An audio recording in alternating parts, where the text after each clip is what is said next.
Class 11 এর আজকে প্রথম দিন। এই প্রথম দিনের এই ভিডিওটা আমি আগের দিনকে লাইভে দিয়েছিলাম এবং ভিডিওটা অনেক বড় হয়ে গেছে, কিন্তু ব্যাপার হচ্ছে এর সাউন্ডে টেকনিক্যাল একটা প্রবলেম হয়েছিল। তো সেই কারণের জন্য আজকে আমি নতুন করে ভিডিওটা আজকে আরেকবার আমি এই যে ভিডিওর যে বিষয়বস্তু মানে এই যে সিলেবাসটা আমি আজকে আরেকবার বলে দিচ্ছি, খুব সংক্ষিপ্ত আকারে বলে দিচ্ছি। হ্যাঁ, তোমরা এটা বুঝে নাও। তার আগে আমি বিবেকানন্দের একটা বাণী বলছি, all power is within you, you can do anything and everything. তুমি সবকিছু করতে পারো, তুমি সবকিছু করার জন্য প্রস্তুত হও। এর জন্য ওঠো, জাগো, যতক্ষণ না লক্ষ্যে না পৌঁছেছো ততক্ষণ তুমি কিন্তু চেষ্টা ছাড়বে না। তার মানে হচ্ছে আমরা মাধ্যমিক পরীক্ষার পরে এই প্রথম আমরা 11-এ উঠলাম। এই 11-এ উঠলাম, তার মানে হচ্ছে আমরা সিঁড়িটাকে পার করে আমরা ছাদে পৌঁছে গেছি। তো এই ছাদটাই আমাদের শেষ নয়, এরপরে আমাদের আরো অনেক যাত্রা করতে হবে। তো তার জন্য আমাদেরকে নতুন ভাবে পড়াশোনা শুরু করতে হবে।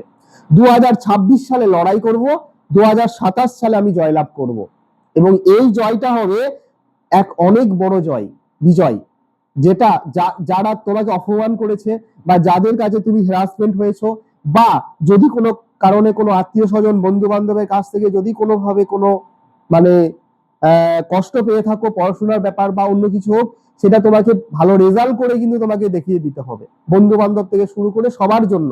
তো এটাই তোমার কিন্তু একটা খুব অনেক বড় একটা তোমার কাছে সুযোগ থাকবে যে 11 এবং 12 এই দুটো বছর টাইম নষ্ট না করে খুব ভালো করে পড়াশোনার দিকে মনোযোগ দিয়ে যদি আমরা ঠিকভাবে যদি পড়াশোনাটা করতে পারি, তাহলে কিন্তু আমি একটা ভালো জায়গায় নিজেকে স্ট্যান্ড করতে পারবো। তো যাই হোক, আমি আজকে সময় নষ্ট করব না, আজকে তোমাদের আমি ক্লাস 11-এর সিলেবাসটা সম্বন্ধে বলে দিচ্ছি। ঠিক আছে, দেখো এখানে আছে তোমাদের গদ্য, পদ্য আর দৃশ্যকাব্য, এই গেল তিনটে।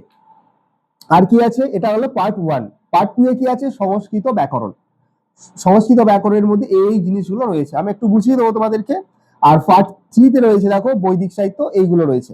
তো এটাকে আমি পার্ট 1, পার্ট 2 এবং পার্ট 3 তিনটে ভাগে ভাগ করেছি।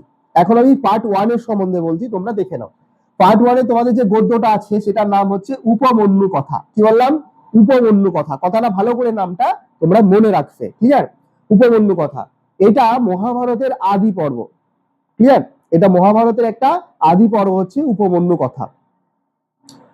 পদ্যটা হচ্ছে বর্ষা বর্ণনম, রামায়ণের অংশ। রামায়ণের কিষ্কিন্ধা কাণ্ড আমরা পড়েছি, তো সেই রামায়ণের সেই অংশ হচ্ছে তোমার এই বর্ষা বর্ণনম।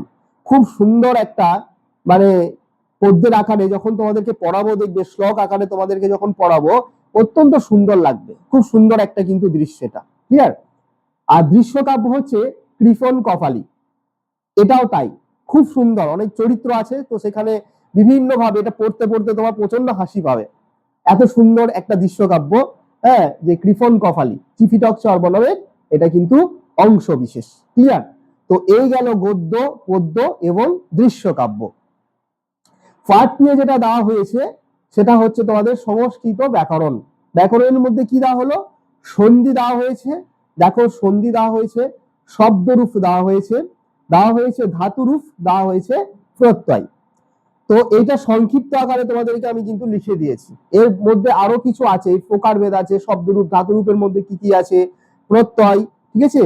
তো আমরা ক্লাস 8 এর সন্ধি এবং এই ধাতু এগুলো কিন্তু আমরা অল্প আধটা হলেও কিন্তু জানি, ক্লাস 8 আমরা পড়েছি। আচ্ছা, প্রত্যয়টাও কিন্তু আমরা পড়েছি, মাধ্যমিকের ক্ষেত্রে আমরা প্রত্যয়টাও পড়েছি। এই সংস্কৃতের ক্ষেত্রে কিন্তু এর ধারাটা এটা কিন্তু একটু আলাদা টাইপ ধরনের হবে, ক্লিয়ার? তো সেই কারণের জন্য খুব ভালো করে আমাকে এই ব্যাকরণটা কিন্তু জেনে নিতে হবে, কারণ 40 নম্বরে তোমাদের ফার্স্ট সেমিস্টার কিন্তু পরীক্ষা হবে। আর এই 40-এর মধ্যে 40 যদি তুমি পেতে চাও, তাহলে তোমাকে অবশ্যই সংস্কৃত ব্যাকরণটাকে খুব ভালো করে 15 নম্বর তোমাকে কিন্তু করায়ত্ত করে নিতে হবে, তবেই তুমি কিন্তু এই 40 নম্বর কিন্তু কভার আপ করতে পারবে, ক্লিয়ার? কারণ এখানে এই তিনটে তুমি যদি খুব ভালো করে পড়ো, তাহলে এখান থেকে তুমি ধরো প্রশ্ন পারলে, কিন্তু তুমি যদি ব্যাকরণটা ভালো করে না জানো, তাহলে তোমার কিন্তু নাম্বার ভালো এলো না। এই কারণের জন্য তোমাকে এই ব্যাকরণটাও কিন্তু খুব ভালো করে কিন্তু বাড়িতে কিন্তু স্টাডি করতে হবে, স্যারের কাছে হেল্প নিতে হবে, ব্যাকরণটা বুঝে নিতে হবে। কারণ ব্যাকরণ নহে অকারণ, ইয়া ভাষা শিক্ষার প্রথম সোপান। তাই আমরা যদি ভাষা ভালো করে শিখতে চাই, যদি সংস্কৃত ভাষাটাকে শুদ্ধ রূপে যদি উচ্চারণ করতে চাই, সংস্কৃত ভাষাকে ঠিক ভাবে যদি আমরা ব্যবহার করতে চাই, তো সেই কারণে আমাদের কিন্তু এই সংস্কৃত ব্যাকরণটাকে খুব ভালো করেই আমাদের জানতে হবে। ক্লিয়ার? নেক্সট দেখো বৈদিক সাহিত্য রয়েছে। পার্ট 3 তে দিয়েছি দেখো বৈদিক সাহিত্য, জাতীয় মহাকাব্য আর লৌকিক সংস্কৃত সাহিত্য। তো এই যে এই বৈদিক সাহিত্যকে আমি ভাগ করেছি ঋগ্বেদ আর দেখো সামবেদ। জাতীয় মহাকাব্যকে দেখো বাল্মীকি রামায়ণ, আর লৌকিক সংস্কৃত সাহিত্যের মধ্যে পঞ্চতন্ত্র, হিতোপদেশ, কথা সরিৎসাগর, অর্থাৎ এইগুলোও কিন্তু দেওয়া হয়েছে। তো এই গেল তোমাদের আজকের কিন্তু মানে বিষয়বস্তু ক্লাস 11 এর সংস্কৃত। আমি এইগুলো আর বেশি ভেঙে ডিসকাস করছি না, কারণ হচ্ছে যখন আমি টপিক বাই টপিক যখন আমি তোমাদেরকে এক একটা করে টপিক বোঝাবো, তখন আমাকে এগুলো সম্বন্ধে খুব বেশি করে আমাকে আলোচনা করতে হবে। তো আজকে আমি সংক্ষিপ্ত আকারেই এটা দিলাম, এবং তোমরা বাড়িতে খুব ভালো করে এটা স্টাডি করবে।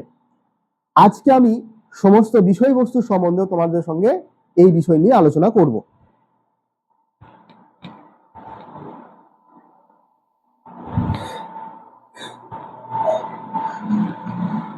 তো যাই হোক, এই গেল তোমাদের আজকে বিষয়বস্তু, মানে সংস্কৃতের যে সিলেবাস, সেই সিলেবাসের যে বিষয়বস্তুটা রয়েছে সেটা।